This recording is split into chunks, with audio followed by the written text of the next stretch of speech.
नमस्कार मु सुप्रिया। ओडिशा जनविश्वास बिल पारित होईछि। जुआ खेलिले एणिकी जेल जीवाकू पड़िबो नाही। 5 रु 75,000 पर्यंत जरिमाना देले माफी मिलिजिबो बा तांकू आउ जेल जीवाकू पड़िबो नाही। एभली एक नियम को नहीं जेतबे विधानसभा रे एभली बिल आसुछि ताकू नहीं विरोधी एवं शासक दल मुहामुही होउचंती एवं राज्य रे मध्ये याकू नहीं चर्चा चलीछि कारण किछि स्थान रे पारंपरिक भाव रे जुआ खेला जाय एवं किछि स्थान रे जुआ को नहीं अनेक आपराधिक घटना मान सामना को आसी गोष्ठी कंदल होईछि मुहामुही होईछि जुआ आड्डा उपरे चढ़ऊ होईछि अनेक गिरफ होईछंती एभली घटना मान मध्ये रहिछि तेणु करी एक मिश्र प्रतिक्रिया रहुछि। ए संपर्क रे अधिक आलोचना पई हम सहित अछंती पूर्वतन वरिष्ठ पुलिस अधिकारी बटकृष्ण त्रिपाठी रहिछंती। बटकृष्ण स्वागत करूछि आलोचना को। एई जो नियमटी वर्तमान करा जाईछि ए नियम संपर्क रे आपनकर मत कोन?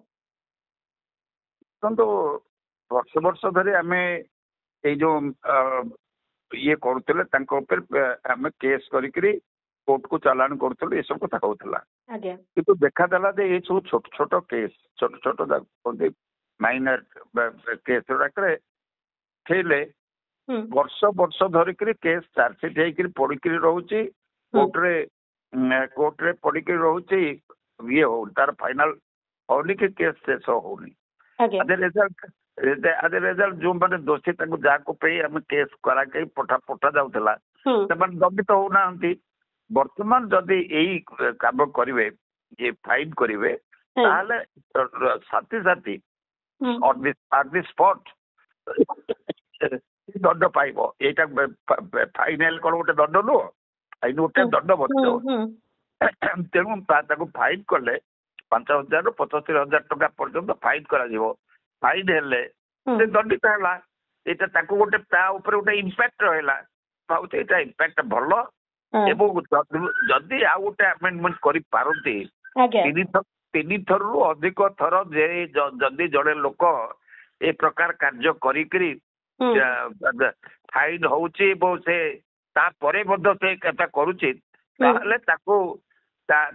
नारे गुरुतर अपराध हवा कथा जोटारे 6 मास रु वर्ष पर्यंत 1.5 वर्ष पर्यंत जेल दंड रमती जदि गोटे करते भल होता खाली गोटे करदे कौन लाभ अच्छे तो आज पर्यंत चली लोक मैंने ये पाइले सुफल पाइले लगे फाइन टा कर भल पदक्षेप देखा। आज्ञा बटकृष्ण बाबू जो दिगटी आपण कहले जदि सरकार कहउचंती एते चर्चा आलोचना परे ही बिल टू आनिचंती बोलिकरी ताहले ए दिगटी के भी गुरुत्व देबा कथा जे जुआ गोटे निशा जुआ एक मानसिकता एवं सेही जुआर जो मानसिकता रही बारंबार आमे पैसा लगे खेलिबू जो कि जो मानसिकता रही तार प्रभाव केवल आर्थिक माने शोषण पर्यंत कथा जाएनी आर्थिक घटना पर्यंत जाएनी तार प्रभाव आउरी अधिक थाए आपण बहुत अपराधिक घटना मध्ये देखिथिबे तो सेही पार्ट को केमती छड़ा जीवो जदि वास्तविक भाव रे एभली नियमटी ठीक ताहले ऑनलाइन गैम्बलिंग क्षेत्र रे काहे केते कड़ा अभिमुख्य रखा जाउची?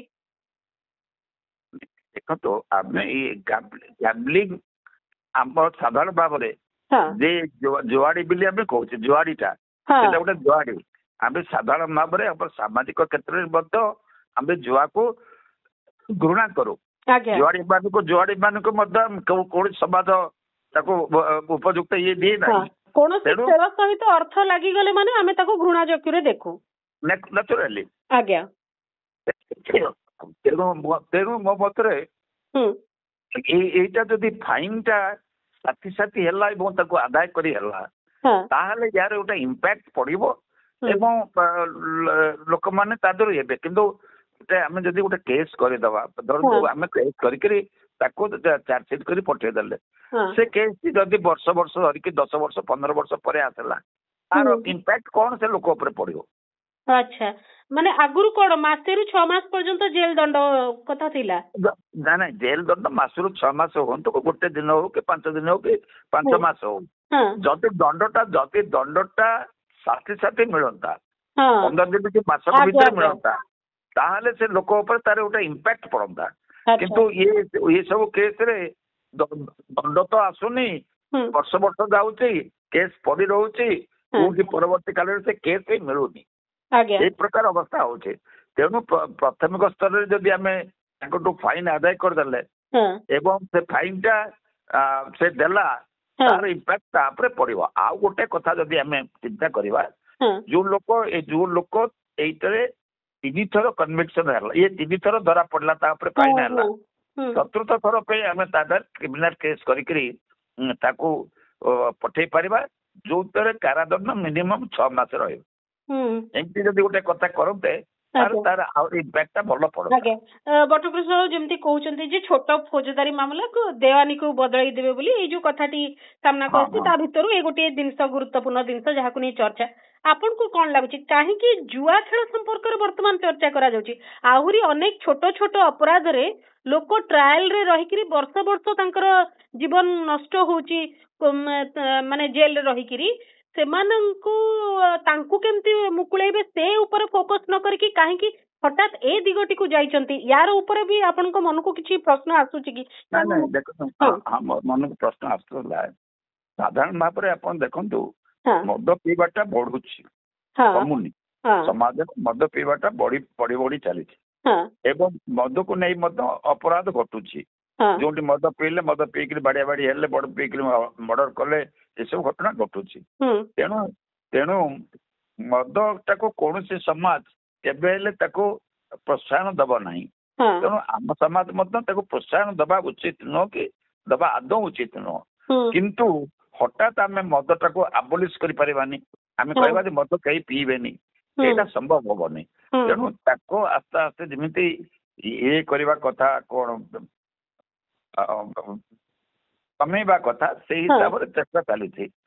ଏବଂ ମୁଁ ଭାବୁଛି ଏଇଟା ହେଲେ, ଏଇ ଯୋଉ ଦଣ୍ଡଟା ହେଲେ, ଯଦି ଗୋଟେ ଲୋକ ଇମିଡିଏଟଲି ଯଦି ଇଏ କରୁଥିଲା, ତାପରେ ଫାଇନ ହେଇଗଲା 10,000 ଟଙ୍କା, 10,000 ଟଙ୍କା ଦବା ତ ତା ପକ୍ଷେ ଗୋଟେ ସହଜ କଥା ହବନି। କି ଯଦି ବଡ ବଡ କେସରେ ଥିଲା ହବ, କିନ୍ତୁ ସାନ ସାନ କେସରେ ଯୋଉଟା ହଉଛି ବଦୁଆ, ଇଏ ଯୋଉ ଧନ୍ଦା ଚାଲିଛି, ତା ତ ସମ୍ଭବ ହବନି। ତେଣୁ ତାପରେ ଗୋଟେ ଇମ୍ପାକ୍ଟ ପଡିବ। ଦେଖ, ସରକାର ଏଇଟା କରୁଛନ୍ତି, ମୁଁ ଭାବୁଛି ଇମ୍ପାକ୍ଟ ପଡିବ। କିନ୍ତୁ ଜୁଆ ଖେଳର ସଂଜ୍ଞାଟିକୁ ବି ଟିକେ ଆଉ ଅଧିକ ବିସ୍ତୃତ ଭାବରେ ରଖିବା ବି ଦରକାର ହବ। କାରଣ ପାରମ୍ପରିକ ଭାବରେ କିଛି ଅଞ୍ଚଳରେ ଆମର ପୂଜା ପର୍ବ ସମୟରେ ଜୁଆ ଖେଳ ହୁଏ, ଘରୋଇ ଭାବରେ ବି ଖେଳ ହୁଏ ଏବଂ ଗଳିକନ୍ଦିରେ ଖେଳ ହୁଏ। କିନ୍ତୁ ତାହା ଯେତେବେଳେ କ୍ରିକେଟ ବ୍ୟାଟିଂ ଭଳିଆ ପରିସ୍ଥିତିକୁ ଯାଉଛି ଭାରି, ତାହା ଯେତେବେଳେ ଗୋଟେ ବଡ ଆକାର ଧାରଣ କରୁଛି, ସେଠି ବଡ ବଡ ଅର୍ଥ କାରବାର ହଉଛି, ସେଠି 5,000 ଟା ବଡ ଜରିମାନା ତାକୁ ବାଧିବ ନାହିଁ, 5 ରୁ 75,000 ବାଧି ନପାରେ, କାରଣ ଆଉ ବଡ ବଡ ଟାଇପ ର କଥା ସେଠି ହଉଛି। ତାର ତ ସଂଜ୍ଞା ନିରୂପିତ ହେଇନି ନା, କୋଉ ପ୍ରକାର ଜୁଆ ପାଇଁ ଆମେ ଏଇ ଜିନିଷଟି କରୁଛୁ ସେଇଟା ତ ହେଇନି ନା। ହେଇନି, ତାକୁ ଚିନ୍ତା କରିବା କଥା, ତା ହେଇନି, ତାକୁ ବର୍ତ୍ତମାନ ଚିନ୍ତା କରିବା କଥା। ଏବେ ସେଟା ଆଇନ ଆଣିଛନ୍ତି, ତାପରେ ଆଲୋଚନା ପର୍ଯ୍ୟାଲୋଚନା ହଉଛି, ଯାହା ନିଶ୍ଚୟ ବାହାରିବ ତାକୁ ଦେଖିକିରି ଫାଇନାଲ କରିବେ। ଆଉ ଆଚ୍ଛା ବଟକୃଷ୍ଣ ବାବୁ, ଆଜି ଦିନରେ ବହୁତ ଗୁଡେ ଜିନିଷ ମାନେ ଆମେ କରୁଛୁ ରିଅଲ ୱାର୍ଲଡ ରେ ଏବଂ ସମାନ ଜିନିଷ ଭର୍ଚୁଆଲ ୱାର୍ଲଡ ରେ ହଉଛି। ମନେକର ଅନଲାଇନ ଗେମିଂ ର କଥା, ଅନଲାଇନ ଗେମିଂ କୁ ନେଇ ଆଜି ମଧ୍ୟ ସଂସଦରେ କଥା ପଡୁଛି ଯେ ଆମେ କେତେ କଠୋର ଆଭିମୁଖ୍ୟ ରଖିଛୁ।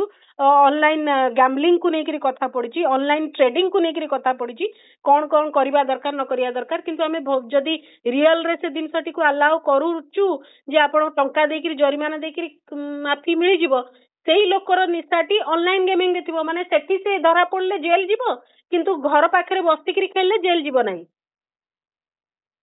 ନାଇଁ, ସେମିତି ହବା ଉଚିତ ନୁହଁ। ଗୋଟେ ଅପରାଧ ପାଇଁ ଦଣ୍ଡଟା ସମାନ ରହିବା ଦରକାର। ଯେ ଗୋଟେ ବିଠି କଲେ ଦଣ୍ଡଟା ହବନି, ଧରାଯିବନି, ଆଉ ଗୋଟେ ଜାଗାରେ କଲେ ଧରାଯିବ, ଏମିତି ହବା ଉଚିତ ନୁହଁ। ଯୋଉଟା ହବା କଥା ସମସ୍ତଙ୍କ ପାଇଁ ସମାନ ଏବଂ ସବୁ ଦିଗରେ ସମାନ ହବା କଥା, ଏଇଟା ହବା କଥା। ଏକରେ। ଦୁଇରେ, ଏବେ ଏଇ ଯୋଉଟା ଚାଲିଛି, ଏଇ ଯୋଉ ଆଗରୁ ଆମେ କେସ୍ କରୁଥିଲୁ, ଏବେ ତ କେସ୍ ନାହିଁ, ଏବେ ତାକୁ ଫାଇନ କରିବାକୁ କହୁଛନ୍ତି। ଦେଖିବା, ଯଦି ଏଇଟା କାମ ନ କଲା, ଭଲ କାମ ନ କଲା, ତାପରେ ତାକୁ ପୁଣି ବଦଳେଇ ଦିଆଯିବ। ଆଉ କଣ କରାଯିବ? ଆଜ୍ଞା, ଯେତେବେଳେ ବିଲ୍ ଟେ ପାରିତ ହେଇଯାଉଛି, ଯୋଉମାନେ ଆପଣଙ୍କ ନଜରରେ କିଛି ଅଛି କି ଏମିତି, ମାନେ ଯୋଉମାନେ ଜୁଆ ଆଡା ଉପରେ ରେଡ୍ ହେଇଥିବ ଆଉ ସେମାନେ ଜେଲ ରେ ଅଛନ୍ତି, ସେମାନଙ୍କୁ ଏଥିରୁ ବର୍ତ୍ତମାନ ଯୋଉ ଆଇନଟି ହେଇଗଲା ବା ବିଲ୍ ପାରିତ ହେଇକିରି ପ୍ରୋସେସ ରେ ଅଛି ତ ସେମାନେ ତା ଦ୍ୱାରା ଉପକୃତ ହେବେ ସେମାନଙ୍କୁ ମାନେ ସେମାନେ ଫ୍ରି ହେଇପାରିବେ ବର୍ତ୍ତମାନ ଏଭଳିଆ ବାଟ ଦେଖୁଛନ୍ତି ଆପଣ? ସେମିତି ନୁହଁ ଦେଖନ୍ତୁ ଯିଏ ଯାଇଛି ଜେଲରେ ଯାଇଛି ତା ଜେଲର ଯୋଉ ଯେତିକି ଦିନ ରହିବା କଥା ସେ ରହିବ କି ତାକୁ ବେଲ ଦେବେ ସେ ଅଲଗା କଥା କିନ୍ତୁ ସେ ଆଇନ ହେଇଗଲା ମାତ୍ରକେ ସେ ଖସିଯିବେ ଏ କଥା ନୁହଁ। ଆମେ ୟା ପରେ ମନିଟରିଂ ଉପରେ ବିଶେଷ ଗୁରୁତ୍ୱ ଦଉନୁ ମାନେ ତା ପୂର୍ବରୁ ଏ ଜିନିଷକୁ ଅଟକେଇବା ଉପରେ ଗୁରୁତ୍ୱ ନ ଦେଇକିରି ଏ ଜିନିଷକୁ ଫୋକସ କରୁଛୁ ଏଇଟା ନୁହେଁ ତ ମାନେ କଣ ଧରା ପଡିଲେ ଆମେ ଜରିମାନା କଥା କହୁଛେ କିନ୍ତୁ ଏଭଳି ଘଟଣା ଗାଁ ମୁଣ୍ଡରେ ହବନି ସହରର ବିଭିନ୍ନ ସ୍ଥାନରେ ହବ ନାହିଁ ତା ଉପରେ ମନିଟରିଂ ର ବ୍ୟବସ୍ଥା କଣ ଥାଏ ଆମର? ଦେଖନ୍ତୁ ଆମେ ଏପର୍ଯ୍ୟନ୍ତ ଯୋଉମାନେ ଯୋଉଠି ଜୁଆ ଆଡା ରହିଛି ଜୁଆ ଆଡା ଇଏ ଅପରାଧ ଅପରାଧ ସେଇଟାକୁ ପୋଲିସ ଧରି ପାରିବ ଯେକୌଣସି ସ୍ଥାନରେ ଯେକୌଣସି ସମୟରେ ଏଇଟା କରେ ତାକୁ ପାଇଲେ ନାହିଁ ଧରି ପାରିବ କିଛି ଅସୁବିଧା ନାହିଁ କିନ୍ତୁ ଜୁଆଟାକୁ ବଢେଇବା ଆମର ଜୁଆଟାକୁ ସାଧାରଣ ଭାବରେ ମଣିଷ ସମାଜରେ ଜୁଆଟା ଗୋଟେ ଅଙ୍ଗାଙ୍ଗୀ ଭାବରେ ଚାଲିଛି କାହିଁକି ନା ତାକୁ ତ ଆମର କେତେ ଗୁଡାକ ପର୍ବପର୍ବାଣୀରେ ମଧ୍ୟ ସାମିଲ କରିଦିଆଯାଉଛି ଛୁଆଠୁ ବଡ ପର୍ଯ୍ୟନ୍ତ ସ୍ତ୍ରୀ ଲୋକମାନେ ମଧ୍ୟ ସେଥିରେ ଭାଗ ନେଉଛନ୍ତି। ତେଣୁ କଣ କରାଯିବ ତାକୁ ଦେଖିକିରି ସମାଜକୁ ଦେଖିକିରି ଆଇନ ହବ ନା ନହେଲେ କେମିତି ହବ?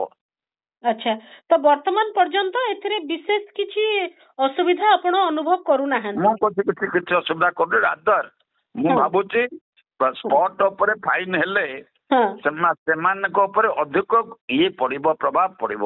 ଆଚ୍ଛା ପକେଟ ରୁ ଅଧିକ ଟଙ୍କା ଯିବ ଯେତେବେଳେ ସେତେବେଳେ ସେମାନେ ମାନେ ଆର୍ଥିକ କ୍ଷତିଟା ତାଙ୍କୁ ବେଶୀ ବାଧିବ। ମୁଁ ଭାବୁଛି ସେଇଟା ହେଲେ ଭଲ। ଆଜ୍ଞା ଓକେ ବହୁତ ବହୁତ ଧନ୍ୟବାଦ ବଟକୃଷ୍ଣ ବାବୁ ଆମେ ଜାଣିବାକୁ ଚାହୁଁଥିଲୁ ଯେ ଏଥିରେ ଆପଣ ମାନଙ୍କର କଣ ରହୁଛି ଆଭିମୁଖ୍ୟ ଏଥିରେ କଣ ପ୍ରତିକ୍ରିୟା ରହୁଛି ବହୁତ ବହୁତ ଧନ୍ୟବାଦ ସ୍ୱତନ୍ତ୍ର ଆଲୋଚନାକୁ ଏଇଠି ରଖୁଛି ନମସ୍କାର।